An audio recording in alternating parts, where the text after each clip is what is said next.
आपके सामने अब रीजनिंग के क्वेश्चन शुरू हो चुके हैं। तो रीजनिंग का साथियों पहला सवाल आपकी स्क्रीन पर है। आपसे कहा जा रहा है कि एक निश्चित कूट भाषा में जैसे कि PRINC यानी कि प्रिंस को जैसे कि OQHODF लिखा जा सकता है, उसी प्रकार साथियों BUDGET को क्या लिखा जाएगा। सिर्फ इतनी सी बात आपको बतानी। देखिए ये है P 16 पर होता है और ये है O 15 पर होता है, यानी कि एक घटाया गया है सबसे पहले।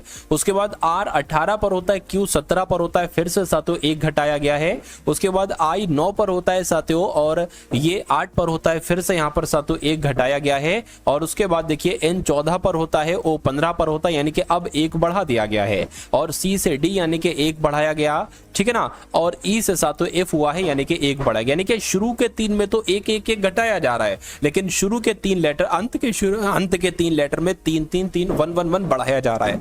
तो मैं कहूंगा सबसे पहले इन तीनों में एक एक घटाएंगे। तो जब इनमें से एक एक घटाएंगे तो साथियों B से पहले A आता है, U से पहले T आता है। तो AT कहां पर लिखा हुआ है, एक तो यहां पर, एक यहां पर और एक यहां पर। D से पहले C आता है, C यहां पर नहीं है, यहां पर है, यहां पर है, यहां पर नहीं है, C यहां पर है। और G के बाद क्या आता है, तो H आता है, F नहीं आता है, E के बाद साथियों F आता है, D के बाद U आता है। तो मैं कहूंगा कि आपका राइट आंसर यहां पर जो जाना चाहिए वो ऑप्शन नंबर ए के साथ जाना चाहिए। अब उसके बाद देखिए अगले नंबर का साथियों सवाल है आपकी स्क्रीन पर, देखिए और बताइए राइट आंसर क्या होगा। देखिए कहा जा रहा है यहां पर जैसे 6 से 216 हुआ है, तो उसी प्रकार आपको बताना है कि 8 से यहां पर कौन सा नंबर बन सकता है, बताइए।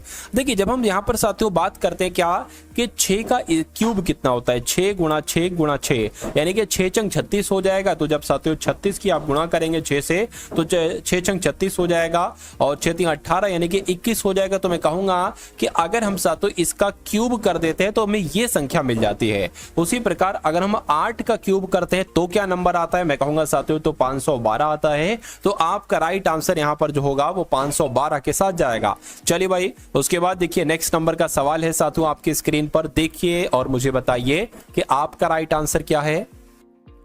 यहां पर साथियों आकृति जो है ना वो नहीं लग पाई है, चलिए इसलिए स्किप कर देते हैं। उसके बाद देखिए अगला सवाल है, कह रहे कि A B C ये D और ये 4 मित्र हैं साथियों। 4 मित्र एक रेस्टोरेंट में एक वर्गाकार मेज के चारों ओर बैठे हैं। तो साथियों एक वर्गाकार मेज हमने यहां पर बना ली और जब एक वर्गाकार मेज बना ली तो 4 लोग यहां पर बैठे यानी कि A B C D। उसके बाद कहने के साथियों कि अगर B जो है ना B ये A के ठीक सामने बैठा है, तो A को मान लीजिए अगर हम यहां पर बैठा देते हैं तो A के सामने क्या होगा, A के सामने B यानी कि B यहां पर बैठी होगी।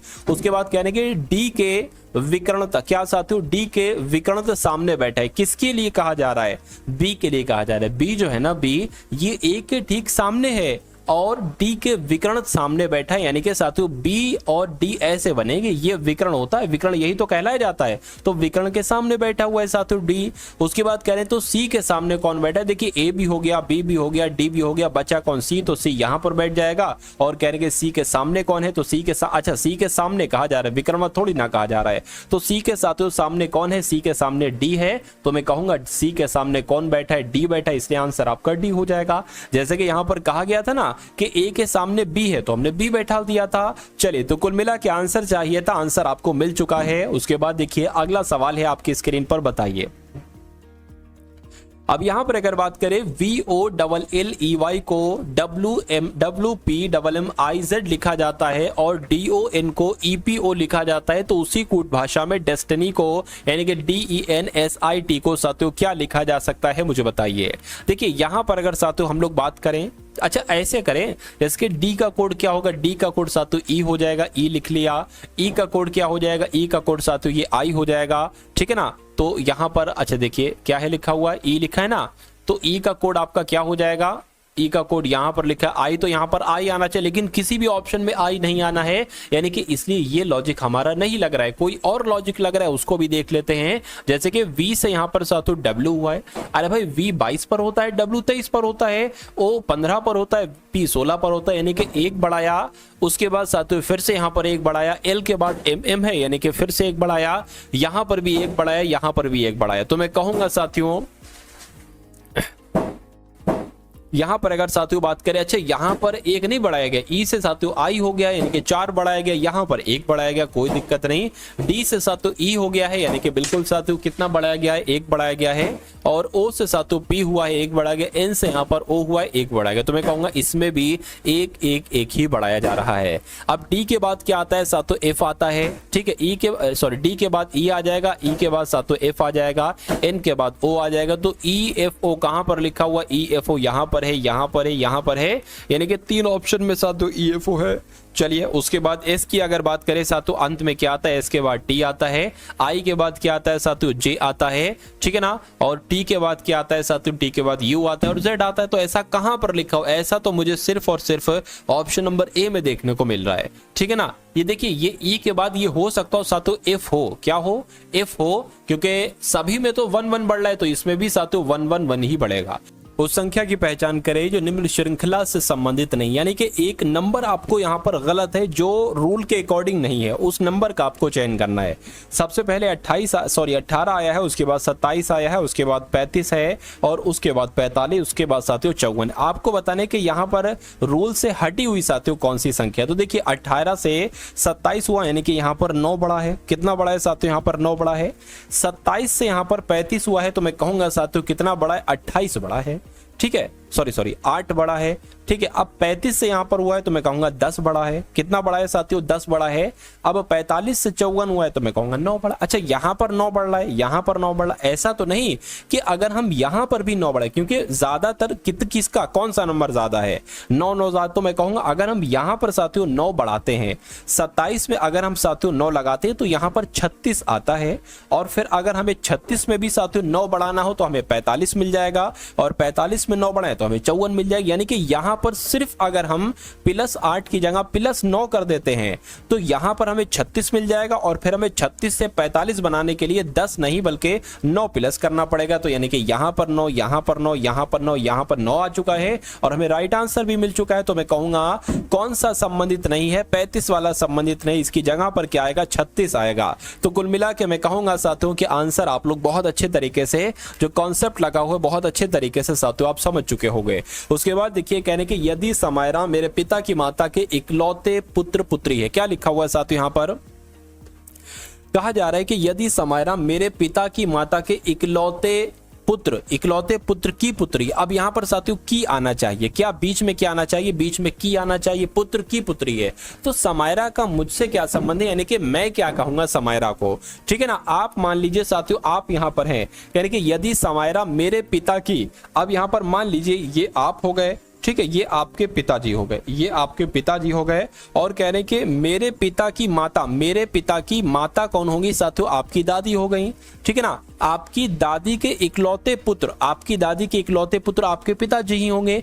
इनकी पुत्री यानी कि इनकी पुत्री जो होंगी साथियों वो आपकी कौन होंगी, आपकी बहन ही तो होंगी। आपकी कौन होंगी, आपकी बहन ही तो होंगी। आप ये हो गए, ठीक है। तो आप क्या कहोगे उसको, आप बहन कहोगे ना, तो बहन आपका यहाँ पर बिल्कुल करेक्ट आंसर हो जाएगा। उसके बाद देखिए नेक्स्ट नंबर का साथियों सवाल है आपकी स्क्रीन पर, देखिए सवाल को और मुझे बताइए। कहा जा रहा है देखिए यहाँ पर खाली जगह है, ठीक है, BC खाली जगह, और फिर BC फिर खाली जगह, फिर IB और फिर खाली जगह, फिर साथियों IB। तो आपको बताने के यहाँ पर कैसे क्या होगा, क्या क्या चीजें यहाँ पर आएंगी। लेटर्स को काउंट करिए, 1 2 3 4 5 6 7 8 9 10 11 12, यानी कि साथियों 12 है ना, तो मैं कहूंगा 6 में बट रहा है क्या 3 में बट रहा है। देख लीजिए BCB, ठीक है, 1 2 3 मान लीजिए, 1 2 3 मान लीजिए। अच्छा यहां पर नहीं हो सकते क्योंकि अंत में C आ रहा है, यहां पर B आ रहा है, तो ये 3 3 का मैटर तो नहीं हो पाएगा। 4 का करके देखते हैं, ये और ये, यानी कि अंत में क्या आ रहा है, देखिए शुरू में यहां पर BC है, यहां पर भी BC है, ठीक है। अच्छा B यहां पर आना चाहिए, ठीक है, तो ये भी साथियों नहीं बन रहा है इस वाली की वजह से, क्योंकि यहां पर साथियों एक तरीके से अगर बात करें, अच्छा एक सेकंड, यहां पर अंत में BI है, तो अगर हम साथियों यहां पर B लिख देते हैं तो BI, BC BI, तो BC BI, तो BC BI यानी कि यहां पर I हो जाएगी। तो वरना अब कौन कौन सी चीजें आपने लिखी है, IBC, आपने IBC लिखी। IBC कौन से ऑप्शन में, मैं कहूंगा ऑप्शन नंबर D वाले में है, तो आपका राइट आंसर जो जाएगा वो ऑप्शन नंबर D वाले के साथ जाएगा। अगला सवाल आपके स्क्रीन पर देखिए सवाल को साथियों और मुझे बता दीजिए कि आपका राइट आंसर क्या होगा। चलिए कहा जा रहा है कि एक सम्मेलन के अंत में उपस्थित सभी 30 व्यक्तियों ने एक दूसरे से हाथ मिलाए, यानी कि एक पार्टी हो रही है, एक सम्मेलन हो रहा है, इसमें कितने लोग हैं, इसमें टोटल 30 लोग हैं और 30 लोगों ने आपस में एक दूसरे से हैंड शेकिंग किया है, यानी कि हाथ मिलाए। तो आपसे पूछा जा रहा है तो इसमें कुल कितनी बार हाथ मिलाए गए। अब इस सवाल को देखा जाए तो ये बहुत कठिन है, लेकिन एक सूत्र की मदद से हम इस सवाल को बहुत आसानी से कर सकते हैं। ठीक है ना, ठीक है, हाथ मिलाए गए, कितनी बार हाथ मिलाए गए। तो इसके लिए साथियों एक सूत्र होता है, छोटा सा वो सूत्र आप याद कर लेंगे, होता है n(n-1) अपॉन 2। ठीक है ना, n(n-1)/2 हो जाएगा। तो मैं कहूंगा ये n क्या होगा, यहां पर जो एक संख्या दे रखी होगी 30, अब जितनी बार हाथ मिलाए जाएंगे उसको ही कहा जाएगा साथियों n, यानी कि n बराबर यहां पर 30 है। तो मैं कहूंगा 30 और ये क्या हो जाएगा, 30 - 1 हो जाएगा, बटे में 2 आ जाएगा। यहां पर साथियों 2 से कटेगा, ये 15 हो जाएगा, गुणा 30 में से 1 जाएगा, 29 हो जाएगा। तो अब आपको 15 की गुणा साथियों 29 से कराना है। ठीक है ना, 5 नीम आपका 45 हो जाएगा, 9 × 9 और 4 कितना हो जाएगा साथियों, आपका 13 हो जाएगा, 15 दूना आपका 30 हो जाएगा, 5 आ गया, 3 आ गया, 4 आ गया, यानी कि मैं कहूंगा 435 बार कुल मिला के हाथ मिलाए जाएंगे अगर कहीं पर भी 30 लोग आपस में एक दूसरे से हाथ मिला रहे हैं। तो टोटल कितनी बार हाथ मिलाया जाएगा, 435 बार हाथ मिलाया जाएगा। राइट आंसर यहां पर जिनका भी ऑप्शन नंबर ए के साथ था, मैं कहूंगा आंसर आपका बिल्कुल करेक्ट है। चलिए भाई, उसके बाद देखिए कह रहे कि ABCDEF अलग अलग लंबाइयों के 6 मित्र हैं। ठीक है, उसके बाद कह रहे हैं कि ए केवल सी और ई से लंबा है। अब देखिए इतनी बात कहेगी ना, ए केवल सी और बी से लंबा है, तो मान लेते हैं साथियों ए जो है ना ये 2 लोगों से लंबा है। ठीक है, ये 2 लोगों से लंबा है, सी और ई से लंबा है। ठीक है ना, और किसी से लंबा नहीं और सबसे छोटा है। ठीक है, चलिए तो यहां पर साथियों मैं कहूंगा यहां पर आपका हो सकता हो सी आ जाए और यहां पर हो सकता हो साथियों ई आ जाए। हो ये भी सकता है कि यहां पर ई आ जाए, ये भी हो सकता है, और ये भी हो सकता है यहां पर सी आ जाए। तो मैं कहूंगा साथियों यहां पर 2 लोगों से लंबा कौन है, ए है। उसके बाद कहा जा रहा है कि बी डी से छोटा है क्या, यहां पर हम बना लेते कि आप यहां पर आ जाए। तो कह रहे कि बी जो है ना, बी ये डी से छोटा है, लेकिन अच्छा क्या कहा जा रहा था कि बी डी से छोटा, लेकिन डी उनमें से सबसे लंबा नहीं है। ठीक है, डी सबसे लंबा नहीं है। ठीक है ना, डी सबसे लंबा नहीं है, तो उनमें से सबसे लंबा साथियों कौन है। अच्छा यहां पर एक बात ये कहा गया था कि भैया एक जो है ना ये 2 लोगों से क्या है, 2 लोगों से छोटा है। ठीक है, क्या यही कहा है सवाल में, देखिए जरा, ए केवल सी और अच्छा हाँ ए और ई से लंबा है केवल ए। ठीक है ना, ए केवल सी और ई से लंबा ये कहा गया था, यानी कि साथियों बी आपका यहां पर आ जाएगा, डी आपका यहां पर आ जाएगा, और एक जो सबसे लंबा है वो यहां पर आ जाएगा। अच्छा बचा कौन, ए हो गया, बी हो गया, सी हो गया, डी हो गया, ई हो गया, बचा साथियों एफ है। तो मैं कहूंगा कि उनमें से सबसे लंबा, ठीक है, उनमें सबसे लंबा कौन है, मैं कहूंगा एफ है। तो एफ आपका यहां पर बिल्कुल करेक्ट आंसर हो जाएगा, जिनका भी आंसर ऑप्शन नंबर सी बिल्कुल करेक्ट है। अगला सवाल रीजनिंग का आपकी स्क्रीन पर देखिए, करेंगे एन के आई, उसके बाद पी एम के है और आर ओ एम है। उसके बाद आपको बताने कि अगले 3 लेटर साथियों कौन से आएंगे। देखिए ये 14 से 16 हुआ, 16 से 18 हुआ, तो 18 से 20 होगा, यानी कि यहाँ पर टी आ जाएगा, यहाँ पर है, यहाँ पर है, यहाँ पर है।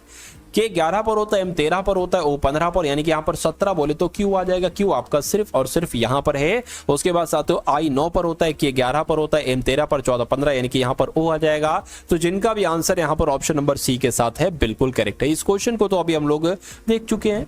नेक्स्ट नंबर का सवाल है, देखिए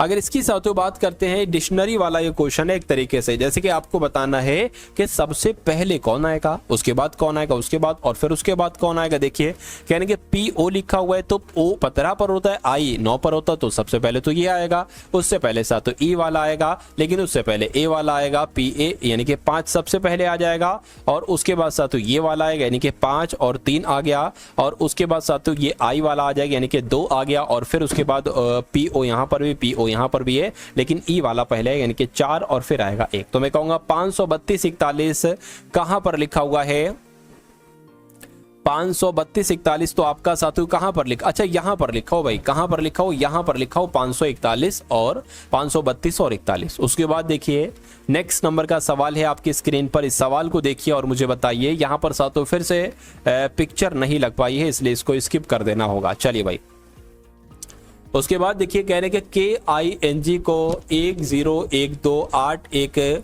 0131568 लिखा जाता है। तो आपको बताना है कि ROSE को यानी कि रोज को क्या लिखा जाएगा। अब देखिए यहाँ पर लॉजिक आपको पहचानना है कि भैया K जो है ना वो 11 पर होता है, लेकिन यहाँ पर 101 लिख दिया गया, इसका क्या मतलब हुआ।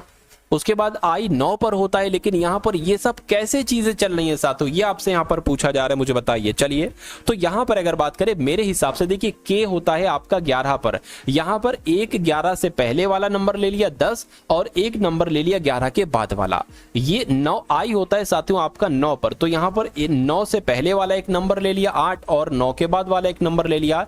N होता है आपका 14 पर, तो 14 से पहले वाला नंबर 13 और बाद वाला। G होता है साथियों 7 पर, तो 7 से पहले वाला नंबर और बाद वाला नंबर, यानी कि R होता है साथियों 18 पर, यानी कि क्या आएगा साथियों, एक तो 17 आ जाएगा और एक आपका क्या आ जाएगा 19 आ जाएगा। उसी प्रकार O 15 पर होता है यानी कि 14 आ जाएगा और 16 आ जाएगा। S 19 पर होता है यानी कि 18 और साथियों 20 आ जाएगा। E 5 पर होता है यानी कि 4 और साथियों 6 आ जाएगा। तो अब आपको देखना है साथियों नंबर कहां पर लिखा हुआ है, 64 है अंत में, 46 कहां पर है, तो 46 ऑप्शन नंबर बी में है, इसलिए यही आपका बिल्कुल सही और बिल्कुल सटीक जवाब हो जाता है भाई। बहुत बढ़िया, वेरी गुड क्लास। साथियों अगर आपने अभी तक इस वीडियो को लाइक नहीं किया तो तुरंत इस वीडियो को लाइक कर दीजिए, ठीक है। चलिए उसके बाद देख लीजिए नेक्स्ट नंबर का साथियों सवाल है आपकी स्क्रीन पर, देख लीजिए और मुझे बताइए कि आपका यहाँ पर साथियों राइट आंसर क्या होगा। कह रहे कि एक विशिष्ट कूट भाषा में ओरेकल को यानी कि ORACLE को HSVUXG लिखा जाता है और DAVID को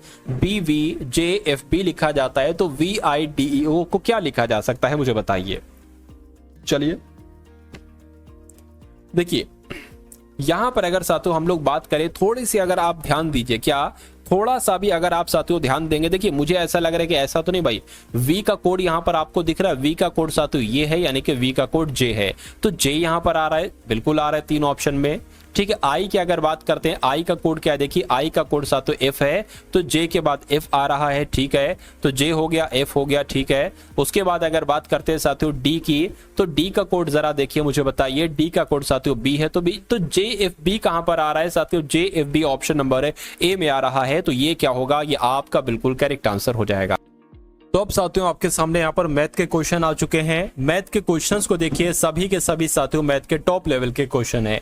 कहा जा रहा है कि 14 सेंटीमीटर ऊंचाई वाले एक लंबवृत्तीय बेलन का वक्र पृष्ठीय क्षेत्रफल कितना है, 176 सेंटीमीटर स्क्वायर है, 176 सेंटीमीटर स्क्वायर है। बेलन के आधार का क्षेत्रफल आपसे यहाँ पर पूछा जा रहा है। तो इस सवाल में क्या है, मैं कहूंगा इस सवाल में साथियों कुछ भी नहीं है। देखिए यहाँ पर कहा गया है साथियों, क्या कहा गया है कि बेलन के क्या साथियों, लंबवृत्तीय बेलन का वक्र पृष्ठीय क्षेत्रफल, क्या साथियों कहा गया है, ध्यान से देखिएगा, कहा गया है साथियों बेलन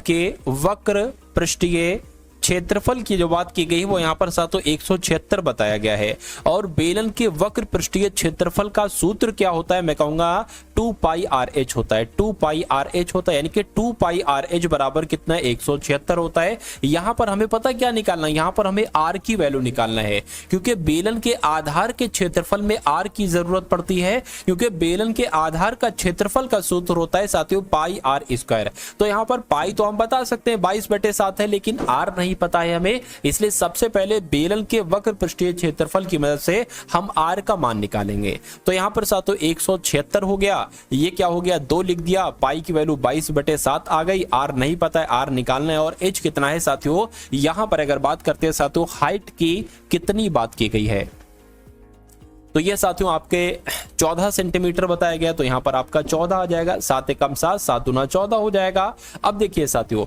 अब यहाँ पर अगर बात करते 176 और बटे में ये सब आ जाएगा, यानी कि बराबर तो R रहेगा ये वाला, बटे में इसके ये 2 आ जाएगा, बटे में इसके साथियों 22 आ जाएगा और बटे में इसके 2 आ जाएगा। तो मैं कहूंगा इसको कैसे कट करोगे, जरा देखिए, 2 एकम 2, 2 अट्ठे 16, 2 अट्ठे 16, 2 एकम 2, 2 चौक 2 चौक और 22 की 2 से करेंगे, यानी कि R बराबर त्रिज्या कितना निकलेगी साथियों, 2 सेंटीमीटर की त्रिज्या निकलेगी। तो अब आप बेलन के आधार का क्षेत्रफल बहुत आराम से निकाल सकते हैं। पाई की वैल्यू 22/7 और आर कितना है 2, आर स्क्वायर है तो 2 गुणा 2 हो जाएगा। यानी कि अगर बात करते हैं साथियों 2 की गुणा 22 से होगी तो यहाँ पर क्या आ जाएगा 88/7 आ जाएगा। तो 88/7 कौन से ऑप्शन में है, मैं कहूंगा ऑप्शन नंबर सी वाले में। और जिनका भी आंसर यहाँ पर ऑप्शन नंबर सी के साथ है बिल्कुल करेक्ट आंसर है आपका भाई, बहुत बढ़िया, वेरी गुड क्लास। चलिए अब उसके बाद देख लेते हैं साथियों अगला सवाल है, क्या कह रहा है आपसे अगला सवाल। ये सभी सवाल एकदम टॉप लेवल के हैं और एक्सपेक्टेड क्वेश्चन है साथियों ये, इसलिए मैं कहूंगा कि इस क्लास को और इस क्लास का एक एक सवाल आपको बहुत बारीकी से देखना चाहिए, क्योंकि सभी चीजें साथियों आपके लिए बहुत शानदार तरीके से यहाँ पर तैयार की गई है कि आपका एग्जाम कम से कम क्लियर हो जाए। अब इसकी अगर बात करते हैं, इस सवाल देखने में तो बहुत लंबा चौड़ा आपको लग रहा होगा, लेकिन इस सवाल में कुछ भी नहीं है। कहने कि एक दुकानदार ने किसी निश्चित वस्तु को एक निश्चित मूल्य पर बेचने का निर्णय किया। मान लीजिए कि उस दुकानदार ने सोचा कि भैया इस चीज को मैं 100 रुपए में बेच दूंगा। उसने निर्धारित मूल्य से यानी कि 100 रुपए से 45% अधिक मूल्य टैग उस पर वस्तु पर लगा, यानी कि 100 से उसने जो उस वस्तु पर लिखे ना वो 145 रुपए लिखे कि 145 रुपए की वस्तु को बेचूंगा। वस्तु को बेचते समय उसने उस पर 40% की छूट दे दी, यानी कि 145 पर उसने 40% की छूट दी, यानी कि इसको 60% में बेचा। 20 तिया हो गया, ये आपका 20 चौक हो गया। इतनी बात साथियों क्लियर है, इतनी बात साथियों आपकी क्लियर है, ठीक है ना। अच्छा सॉरी पंजे आ जाएंगे यहाँ पर, 5 एकम 5, 5 दूना 10 हो जाएगा, 5 नी 45 हो जाएगा। और 29 तिया की बात करें, 9 तिया आपका 27 हो गया, 3 दूना 6 और 7 यानी कि 87 आ गया। यानी कि इसने सोचा था कि भैया 100 रुपए में बेचेंगे, लेकिन इसने 45% अधिक मूल्य रख दिया, यानी कि 145 हो गया। और फिर इस 145 पर उसने 40% की छूट दी, यानी कि इसको 60% में बेचा। और जब 60% पर बेचा तो ये वस्तु 87 रुपए की बिकी। यानी कि ज्ञात कीजिए उसे निर्धारित मूल्य से कितने रुपए अधिक या कम देने पड़े। निर्धारित मूल्य उसका 100 था, उसको 87 एक तरीके से क्या मिले हैं, यानी कि साथियों मैं कह सकता हूं उसको 13 रुपए कम मिले हैं। क्या उसको 13 रुपए कम मिले हैं? तो आंसर आपका किस ऑप्शन के साथ जाएगा? ऑप्शन नंबर बी के साथ जाएगा, 13 रुपए उसको कम मिले हैं। चलिए भाई नेक्स्ट नंबर का साथियों सवाल है आपकी स्क्रीन पर। इस सवाल को देखिए, कहने के 72 भाग 16 है, ऑफ है 3 है, माइनस है ब्रैकेट में 28 भाग 6 है, ऑफ 4 है, माइनस 20 भाग 7 है, गुणा ब्रैकेट में 30 माइनस 37 है, माइनस 41 है। और फिर उसके बाद साथियों क्या है यहाँ पर, क्या आ जाएगा साथियों, देखिए यहां पर साथियों 1 सही 1/2 लिखा हुआ है। गुणा के बाद क्या है 1 सही 1/2, इसको आपको साथियों सरल करना है, मान इसका ज्ञात करना है। देखिए सबसे पहले यहां पर अगर हम लोग करेंगे, क्या हम लोग करेंगे, ऑफ लिखा है तो साथियों 16 गुणा 3 होगा। यानी कि अगर हम यहां पर लिख लें 72 और यहां पर लिख लें 16 गुणा 3 तो कोई दिक्कत नहीं। ब्रैकेट में क्या आ जाएगा साथियों, देखिए ब्रैकेट में भी वही आ जाएगा 28/6 गुणा 4, बिल्कुल 6 गुणा 4 आ गया, माइनस 20/7 आ गया, बिल्कुल 20/7 आ गया, ठीक है ना, गुणा। अब देखिए 37 में से 23 जाएगा तो कितना बचेगा, 37 में से साथियों 23 जाएगा तो कितना बचेगा, मैं कहूंगा 14 आ जाएगा। यानी कि यहां पर जो 14 आएगा ना वो माइनस का 14 आएगा, तो माइनस का 14 आ गया। कितना आ गया साथियों, माइनस का आपका यहां पर 14 आ गया, बिल्कुल सही बात है। उसके बाद माइनस 41 लिखा हुआ है, ब्रैकेट बंद है, और 1 सही 1/2 यानी कि 2 एकम 2, 2 1 3, 3/2 यहाँ पर साथियों आ जाएगा गुणा करके। इतनी बात क्लियर है बिल्कुल। अब देखिए इसको अगर कट करें, 3 दूना 6, 3 चौक 12 हो गया, 8 दूना 16, 8 तिया 24 हो गया, यानी कि 3/2 यहाँ पर आ गया, तो 3/2 आ गया। अब इसको अगर कट करें साथियों, ठीक है, इसको अगर 6 पंजे 20, 6 चंग 24, 6 सत्ते 28 हो गया, यानी कि 7/6 आ गया। ब्रैकेट में क्या आ गया, 7/6 यहां पर आ गया। इतनी बात क्लियर है, बिल्कुल क्लियर है। अब देखिए आप 7 एकम 7, 7 दूना 14, माइनस का आया है, ये क्या आया है, ये माइनस का आया, और 20 दूना साथियों 40 हो जाएगा। क्या हो जाएगा, यानी कि माइनस माइनस प्लस का 40 आ जाएगा, प्लस का 40 माइनस 41 आ गया, और यहां पर 3/2 जैसा है वैसे ही रहेगा। ठीक, इतनी बात क्लियर है, बिल्कुल क्लियर है। 3/2 आ गया, माइनस 7/6, क्या 7/6, अब यहां पर माइनस का 1 आ जाएगा, 7/6 माइनस का 1 आ गया, ब्रैकेट बंद हो गया, 3/2 आ गया। अगला स्टेप देखिए साथियों आप लोग, अब देखिए 7/6 में से साथियों देखिए 3/2 माइनस 7/6 में से 1 जाएगा तो कितना बचेगा, ठीक है ना, कितना साथियों बचेगा। देखिए यहां पर अगर 1 मान ले, ये 7 आपका हो जाएगा और 6 कम 6 माइनस 6 हो जाएगा, बटे में क्या आ जाएगा आपका 6 आ जाएगा, यानी कि 1/6 बचेगा। तो यहाँ पर 1/6 आपका आ जाएगा और यहाँ पर साथियों गुणा 3/2 तो आपका आ गया है। अब इसको साथियों आप कैलकुलेट कर लीजिए, 3 कम 3 3 दूना 6 हो जाएगा, यानी कि 3/2 1/2 गुणा 1/2 ये आ गया, ये माइनस है साथियों। तो ये 3/2 माइनस 1/4 हो जाएगा। अब अगला स्टेप देखिए, 3 चौक आपका 12, 12 माइनस 2 4 दूना 8, यानी कि 10/8 आपका आंसर आ गया। इसको हम साथियों लिख सकते हैं 5/4। तो 5/4 कहां पर लिखा हुआ है, मैं कहूंगा ऑप्शन नंबर सी में लिखा हुआ है। तो ये क्या होगा, ये साथियों आपका बिल्कुल करेक्ट आंसर हो जाएगा भाई। बहुत बढ़िया, वेरी गुड क्लास। चलिए साथियों उसके बाद देख लीजिए नेक्स्ट नंबर का सवाल है। देखिए कहने के 7 व्यक्ति प्रतिदिन 7 घंटे काम करते हुए 6 दिनों में 14 बक्से पैक कर सकते हैं। यदि प्रतिदिन 9 घंटे काम किया जाए तो 14 व्यक्तियों को 18 बक्से पैक करने में कितना समय लगेगा। ये क्वेश्चन बहुत शानदार और बहुत ध्यान से इस क्वेश्चन को आपको देखना है। चलिए कहने के 7 व्यक्ति 7 घंटे काम करते हैं, ठीक है, और 6 दिनों में 14 बक्से पैक कर पाते हैं। अब काम क्या है, काम 14 बक्से पैक करना है तो काम हमेशा नीचे आता है। काम हमेशा कहाँ आता है, नीचे आता है। तो 7 व्यक्ति हैं, 7 घंटे काम करते हैं और 6 दिन तक काम करते हैं तो 14 बक्से पैक कर पाते हैं। काम हमेशा नीचे आएगा। यहां पर देखिए, यदि प्रतिदिन 9 घंटे काम किया जाए तो 14 व्यक्तियों को 18 बक्से पैक करने में कितने दिन लगेंगे, तो मैं कहूंगा इतने दिन लगेंगे। x मान लिया तो x की आपको वैल्यू निकालना है, बस हो गया काम साथियों। अब इसको अगर साथियों कैलकुलेट करें तो कैसे इसको कैलकुलेट करेंगे ये आप लोग एक बार देखिए। 9 एकम 9, 9 दूना 18 हो गया, 2 एकम 2, 2 सत्ते आपका 2 सत्ते 14 हो गया। इस 7 से ये 7 कैंसिल हो गया, यानी कि x का मान जो आएगा 7 छंग 42/14 आएगा। और 14 तिया कितना होता है, एक सेकंड रुकिए, 14 तिया कितना होता है साथियों, 42 होता है, यानी कि x का मान क्या आ जाएगा, मैं कहूंगा 3 आ जाएगा। तो 3 आपका राइट आंसर है।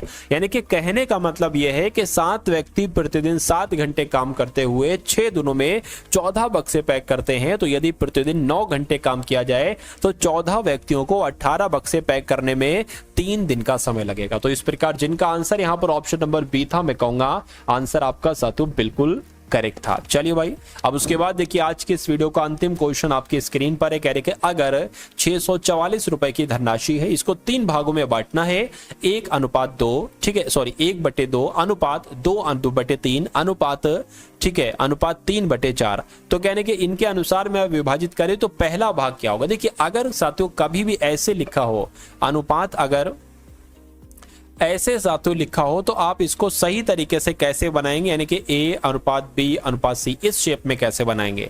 तो यहां पर मैं आपको तरीका बता देता हूं। जो नीचे वाली संख्या है ना, इनका एलसीएम ज्ञात कर लो, यानी कि 2, 3 और 4 का एलसीएम साथियों ज्ञात कर लो। 2 आ गया, 2 एकम 2, 3 आ गया, 2 दूना 4। अब 2 को कट करने के लिए आएगा और 3 को कट करने के लिए 1 आएगा। तो मैं कहूंगा 2 दूना 4, 4 3 12। अब साथियों एक काम करो, 12 सब में गुणा कर दो, 12 में सब में गुणा कर दो तो 2 छंग 12 यानी कि 6 आ गया, 3 चौक 12, 4 दूना 8, 8 आ गया, 4 तिया 12, 3 तिया 9 यानी कि ये आ गया। तो मैं कहूंगा अब साथियों अनुपात आपके सामने यहां पर आ चुका है 6, 8, 9। तो अब पूछा जा रहा है पहला भाग क्या होगा, टोटल राशि कितनी है 644। 644 का आपको पहला भाग 6 ये ज्ञात करना है, नीचे इन सब का योग आ जाएगा, ठीक है ना। तो कितना हो जाएगा साथियों, 6, 8, 9 की अगर बात करें साथियों 23 हो जाएगा। तो 23 आपका यहां पर आ चुका है, ठीक है। चलिए इतनी बात साथियों क्लियर हो गई, ये बिल्कुल क्लियर हो गई। अब यहां पर अगर बात करें साथियों 23 दुना कितना होता है, 46 होता है। 23 तिया आपका कितना हो जाएगा, 69 हो जाएगा, जो कि ज्यादा हो जाएगा। कितना हो जाएगा साथियों, ज्यादा हो जाएगा। चलिए 23 से कम 23, 23 दुना कितना हो जाएगा, 46 हो जाएगा। अब अगर साथियों 64 में से, ठीक है, 64 में से 46 माइनस करें तो 18 बचेगा।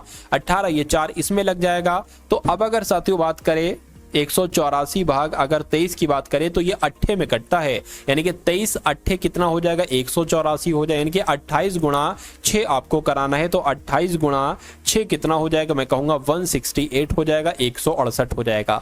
तो आपका सही जवाब साथियों किस ऑप्शन के साथ जाएगा, मैं कहूंगा ऑप्शन नंबर बी के साथ जाएगा। और जिनका भी आंसर यहाँ पर ऑप्शन नंबर बी के साथ है बिल्कुल करेक्ट आपका आंसर है।